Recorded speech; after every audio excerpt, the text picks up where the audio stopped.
Big pass தமிழ்ல இன்னைக்கு யாரு பிக் பாஸ் வீட்டுக்குள்ள போயிருக்கிறாங்க அப்படின்னு பார்க்கலாம். ஸோ இன்னைக்கு வந்து பார்த்தீங்கன்னா, பிக் பாஸோட ஓல்டு கண்டஸ்டன்ட்ஸ் கிமி அவர்கள் வந்து பார்த்தீங்கன்னா, எக்ஸ் கண்டஸ்டன்ட்ஸா உள்ளார போயிருக்கிறாங்க.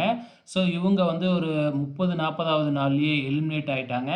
அவங்க சாதாரணமா போகலைங்க. அவங்க டீமோட போயிருக்கிறாங்க. அதாவது அவங்க வந்து இப்ப எல்பிடபிள்யூ அப்படிங்கிற வெப் சீரிஸ்ல இருக்காங்க இல்லையா? ஸோ அந்த டீமோட பிக் பாஸ் வீட்டுக்குள்ள அந்த சீரியஸ ப்ரமோட் பண்ற விதமா போயிருக்கிறாங்க. அவங்க போனவங்க ஒரு டாஸ்க் ஒண்ணு நம்ம கண்டஸ்டன்ட்ஸ்க்கு அதாவது ஃபைனலிஸ்ட்க்கு வச்சிருக்கிறாங்க. ஒரு ஃப்ராங்க் டாஸ்க் தான். ஸோ ஃப்ராங்க் அப்படின்னா கண்டிப்பா சொல்லியிருக்க மாட்டாங்க இல்லையா? அந்த டாஸ்க்ல ஒருவேள ஃபைனலிஸ்ட் வின் பண்ணியிருந்தா 5,00,000 வந்து பார்த்தீங்கன்னா, அந்த மணி பாக்ஸுக்குள்ள போயிருக்கும். ஸோ அது வின் பண்ணுனாங்களா இல்லையான்னு தெரியல. மேபி வின் பண்ணல அப்படின்னு தான் நெனைக்கிறேன். ஓகே ஃப்ரெண்ட்ஸ், கிமி பிக் பாஸ் வீட்டுக்குள்ள இன்னைக்கு போறாங்க. இன்னைக்கு அது டெலிகாஸ்ட் ஆகும். நேத்தே போயிட்டாங்க. அது இன்னைக்கு டெலிகாஸ்ட் ஆகும்.